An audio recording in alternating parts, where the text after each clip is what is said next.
Hello and welcome to this volunteer orientation for Catholic Community Services. Today you're going to learn what's involved in becoming a volunteer at CCS, where we provide help for today, foster hope for tomorrow, and create a more caring community.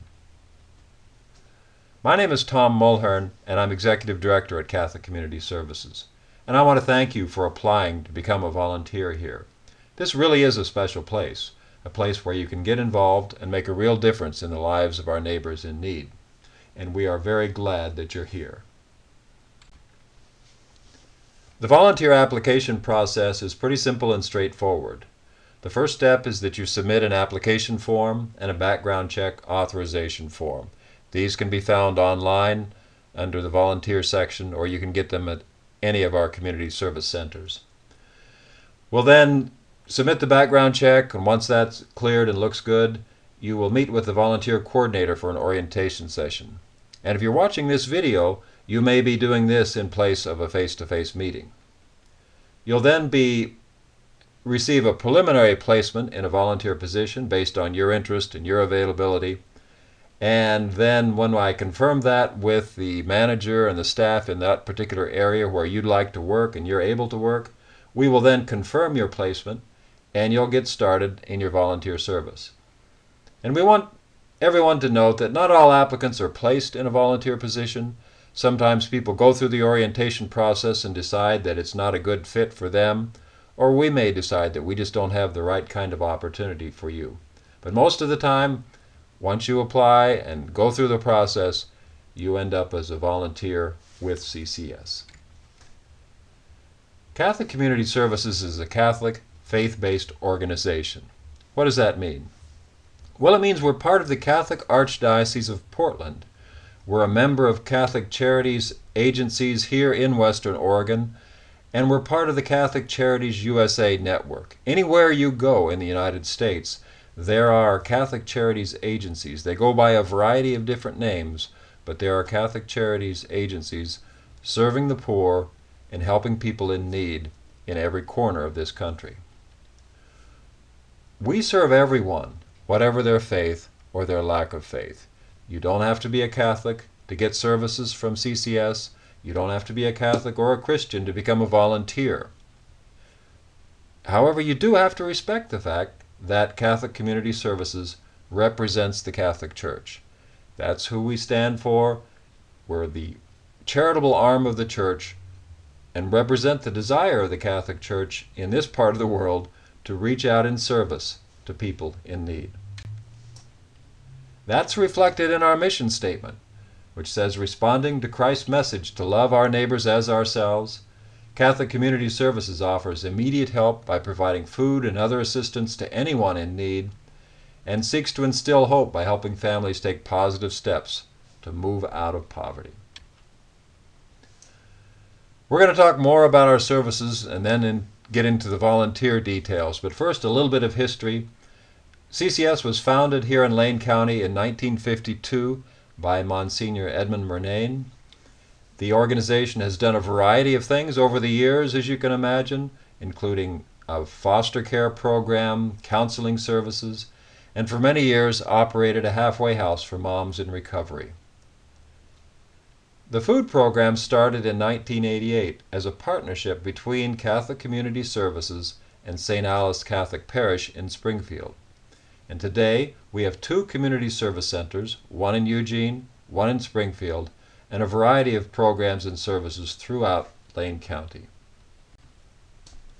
And that's what we're going to talk about now, an overview of our current programs and services, all of which fit into these 3 categories of help for today, hope for tomorrow, and a more caring community. And the photos are of our Eugene and our Springfield community service centers. First, help for today. This is providing food and other assistance to anyone in need.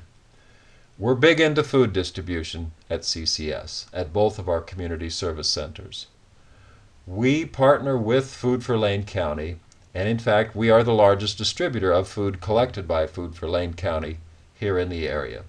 And we serve, in a typical year, more than 10,000 low-income families. More than 25,000 people come to us for food assistance. We distribute 3 days a week at each of our centers, Monday, Wednesday, Friday at our Eugene location, and Wednesday, Friday, Saturday at our Springfield location. We average about 100 households a day each time we're open for food distribution. And this is an area where many volunteers help, because it takes a lot of volunteers to distribute food that often and to that many people. We also have a large energy assistance program. This is where we help people pay their utility bills, particularly during the heating season of October through March. This year we will serve more than 6,000 low-income households, helping them pay their energy bills. And we partner with the EWEB and the Springfield Utility Board and all of the local utility companies throughout the county, as well as with the federal low-income home energy assistance program. Big program, one where we touch a lot of lives. At both of our centers, we give away clothing to people in need. We provide hygiene items, toothbrushes, toothpaste, shampoo, soap, that kind of thing. We help people get identification, particularly homeless persons who have lost their ID and need help paying the fees in order to get the documents they need in order to apply for jobs, get into housing, and so on. And we provide bus passes and other forms of immediate assistance. And all of these things in the Help for Today category are aimed at helping people get through the day, get through the week, keep going. One of these services is also emergency rental assistance, where we help people who are renting an apartment, but they are at risk of losing that apartment because of a crisis or an emergency that's left them short of the ability to pay their rent. And so we help pay their rent so that they can stay where they are and not become homeless. It's a homeless prevention program. In addition to all of this help for today, targeted to help people meet their needs right now, today, this week, we also have programs that are longer term in nature, where we're working with families one-on-one over the course of several months or a year or more to help them take positive, long-lasting steps to move out of poverty. In this category, we've got some transitional housing programs where families are homeless when they come into the program. We help them pay their deposits. We help them pay rent for several months while they get on their feet. All the while, our case manager is working with the family, helping them do what they need to become more self-sufficient, whether that's getting a job, getting a better job, going back to school to get a certification or a training, whatever it takes. We're there to help them achieve that so they can then pay their own rent without any assistance from us. The Family Support and Connections program does just what the name says. We help families get support, we connect them with resources, and this program is funded by the state of Oregon, and it is targeted specifically to families whose kids are at risk of going into foster care. They haven't gone into foster care yet, but they are at risk of that happening. And our job is to help keep those families together. A very successful, very effective program. And again, we have case managers working one-on-one with families everywhere from Oak Ridge out to Florence and even down into Reedsport. Lots of folks connected with this program. The Young Fathers program is a parenting education program just for men, helping them learn to become better parents and better providers. The third category of our activity we call a caring community. And this is because we are a faith-based organization. We feel it is just as important a part of our mission to foster a more caring community as it is to actually help people in need. And that seems a little counterintuitive, but if you think about it, you'll see that it does make sense. We are not a government bureaucracy. We're a private, faith-based organization that is trying to reach out in service to the community. And one of the best ways we can do that is to engage more and more members of the community at some level in this work and in the mission of helping people in need. And people do that by providing financial support. They do it by making material donations, giving us clothing, toothbrushes, other stuff that we use to help people. And they do it through volunteer service, which is what the focus of this particular orientation is all about, helping people as a volunteer. So let's talk about volunteers and what is involved in being a volunteer here at Catholic Community Services. Last year, 250 volunteers put in more than 15,000 hours of volunteer service. And volunteers are literally involved in everything we do, and we could not operate our current services without volunteers. You see those numbers, you see the number of people and the number of hours involved. We simply would not be able to do nearly as much as we do accomplish without the help of a really large, diverse, and dedicated group of volunteers. This is a reproduction of the checklist that's included in the volunteer application form.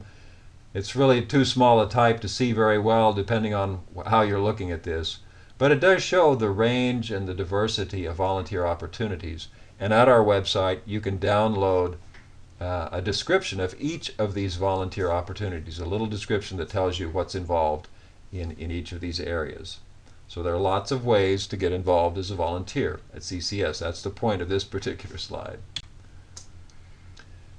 If you're a volunteer here, we do have expectations of you. We ask that you make it a commitment. Most volunteers choose to volunteer on a regular schedule, once a week, every other week, once a month, whatever it is. You tell us what's going to work for you, and we'll work with your schedule. But once you've made that commitment, we ask you to stick to it and to be on time, to call if you can't come in, to treat it like it's a job. It's a responsibility that you've agreed to take on, because we do rely on volunteers to get the work done. That doesn't mean you can't ever take a day off. You're a volunteer and you can tell us at any time and call and say, well, I can't come this week, or I'm going to be on vacation, or we're taking this trip. We have volunteers who do that all the time. That's no problem. We just ask that you be responsible and let us know when you're not going to be there, so we can plan accordingly and have other people cover for that time. Dress appropriately for the job. If you're working in the food room distributing food, dress like you would for that kind of activity. If you're helping behind the scenes in the office, it's a little different style of dress, but to be appropriately dressed for the job that you're taking on. Wear your name tag. We're going to give you a name tag with your name on it, and that shows everyone that you're part of the team and that you're here to help the folks who are coming to us for service. Always record your hours on a timesheet. We have a very low-tech, simple method for recording hours. Wherever you're working, there's a piece of paper where you write down the date you came in, your name, and how long you were here. Then at the end of the month, we collect all those timesheets, and we then, another volunteer enters all that data into a database so that we can track the hours and prove to funders, prove to other people the tremendous amount of work that's being done. And many of our volunteers, students and others, want to know or need to know and report to their school or some program that they're participating in how many hours of volunteer service they put in. So always record your hours. Very important. Park in designated areas. Wherever you're working, you'll be shown where you need to park. Safety is a big deal. We don't want you to get hurt. We don't want anyone else to get hurt. And these tips apply particularly if you're working in the food distribution or the clothing distribution areas, but they really apply wherever. We dress appropriately for the job, as I mentioned earlier. If you're lifting something, whether it's a box of food or a box of paper or files, get help. Don't hurt yourself. Be careful. Don't create tripping hazards by leaving boxes or materials out where people could stumble over them.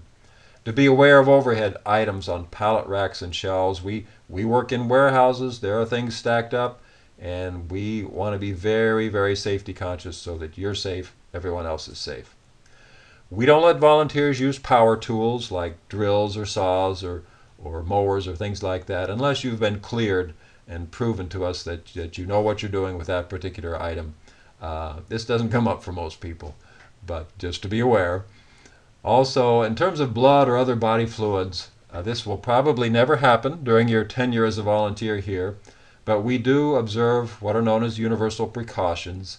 If a client or someone comes in and they have blood bleeding from a sore, maybe they just fell or something and they're needing some attention, get staff to help with that. Don't try to help clean it up yourself. Assume that blood or other body fluids from another person could be contaminated and needs to be properly contained and dealt with. And the staff know how to do that, and they're very close at hand to be able to address those situations. But again, it's very unlikely that will ever happen. But if it does, you'll know what to do. Ask for help. I want to talk briefly about 3 best practices for volunteers here at CCS. The first one is confidentiality. What you see and hear at CCS should stay at CCS. It's a pretty simple rule, but a very important one, because the clients who come to us for service come to us because they need help. And that's really no one else's business but theirs. And they have a right to expect that we are going to treat their information and the situation that they're in a confidential manner. And we ask that you do that, and we'll expect you to do that as a volunteer here as well. Customer service is a big deal for us. We want you as a volunteer to be a positive, friendly member of the team that you're working with, and you will be working with the team. The people, again, who are coming to us for help are not always in the best frame of mind. They're often distraught. They're often stressed out by the situations and challenges in their lives. We need to be a positive, friendly, welcoming place for them to come and get help. And our demeanor has to be such that we demonstrate dignity, respect, and compassion to our clients, our co-workers, fellow volunteers. This is so important for Catholic Community Services and so core to who we are as an organization, to show that dignity, to show that respect and compassion in the way that we interact with each other and the people who come to us for help. In the same manner, we do not allow or tolerate any kind of discrimination. Discrimination and preferential treatment are prohibited, and we don't deny or discriminate against anyone in the provision of our services or benefits that are available through this organization. And that includes, but is not limited to, discrimination on the basis of race, color, religion, national origin, disability, age, gender, sexual orientation, gender identity or expression, or source of income. We want to treat all human beings equitably and legally, and really ask that you cooperate and buy into that from the very beginning. I want to talk briefly about our donated items policy. As I've said earlier, people give us stuff that we in turn give away. They give us food, clothing, and other items. Well, this stuff, our policy is for our clients. It's not for our volunteers, nor is it for our staff. Pretty simple, but it's important for you to understand that up front. Now, having said that, if you are someone who's volunteering and you are also a client, someone who gets services, you can continue to get service. We have a lot of volunteers who are also clients, and we welcome that. We encourage that. Clients who want to give back, who want to do their part to help their neighbors. However, you cannot, as a client who's a volunteer, get preferential access to things. You have to follow the same procedures that everyone else does. So, for example, if you're working in the food area on a particular day as a volunteer and you also want to get a food box that day, you tell your supervisor, hey, I want to get a food box while I'm here today. And they'll say, fine, go up to the front desk, check in, get your place in line, go through the line like anybody else, and then put your things away and then come back and finish your volunteer shift. As opposed to, what we don't do is you come in early, you get the best stuff you can, and take it away before anyone else has a chance to get access to it. No preferential treatment for volunteers who are also clients. So you can get services, you just can't get that preferential treatment. When you're working as a volunteer and you have any questions about your volunteer role or your schedule, always speak with your designated supervisor or contact person. There's always somebody that you're working with. You'll know who that person is, and just check with them and maintain good lines of communication. If you decide you want to try something new or different, you can contact the CCS volunteer coordinator or just check with your supervisor, and they'll tell you who you can speak with regarding your desire to maybe do something additional or something different, You don't have to feel locked into the volunteer role that you start with. As I said earlier, we have a lot of volunteer needs and a lot of volunteer positions at CCS. And if you find that you're not liking the one you're in, or you're bored with it, or you're ready for a change, for whatever reason, speak up, and we'll be happy to find another place where you might be able to plug in and have a good experience. And anytime you have problems or conflicts as a volunteer, we do hope that you'll speak up to someone. You know, this is a place where the people who are here really get along well with each other. They're highly motivated, they're compassionate, caring people, and things are pretty harmonious most of the time. But people are people, and you may develop a conflict with another volunteer, with a supervisor, perhaps even a client, for whatever reason. We hope that you will speak up so that we can try to deal with it and resolve it in a positive manner, rather than just throwing up your hands and saying, well, I'm a volunteer, I'm out of here. We would like to hear about it and try to address it, because if it's a problem for you, it could well be a problem for someone else, and we would just as soon and prefer to deal with it if we can. And so, speak with your contact person or supervisor, and if the problem is with them, then speak with me. My information is there. I'm happy to talk to you anytime. I don't take sides. We'll sort it out and figure out the best way forward. That's the end of our volunteer orientation. If you're watching this in lieu of a personal meeting, you will have been told who to contact and what the next step is. But I want to thank you for taking the time to go through this, and really look forward to getting to know you and working with you as a volunteer for this wonderful organization.